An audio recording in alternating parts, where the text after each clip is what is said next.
Hello friends, ഇന്ന് നമുക്ക് coconut റൈസും ചിക്കൻ കറിയും ഉണ്ടാക്കാം ലഞ്ചിന്. ആദ്യം പാൻ അടുപ്പിൽ വെച്ച് അതിലേക്ക് ഒരു 5 സ്പൂൺ വെളിച്ചെണ്ണ ഒഴിക്കുക.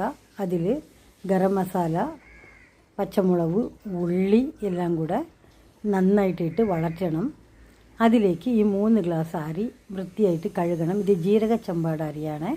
വൃത്തിയായിട്ട് കഴുകി അതുകൂടെ ചേർത്ത് നമുക്ക് ഒന്നുകൂടെ ആ അറപ്പിലിട്ട് നമ്മൾ മിക്സ് ചെയ്യണം.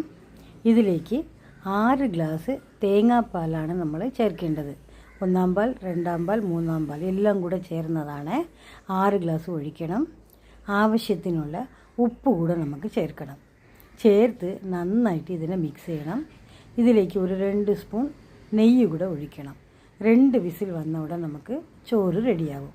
അതിനെ ഒരു പാത്രത്തിൽ നമുക്ക് മാറ്റാം. ഈ തേങ്ങാപ്പാൽ ചോറിൻ്റെ കൂടെ നമുക്ക് ചിക്കൻ കറി നല്ല ടേസ്റ്റാണ്.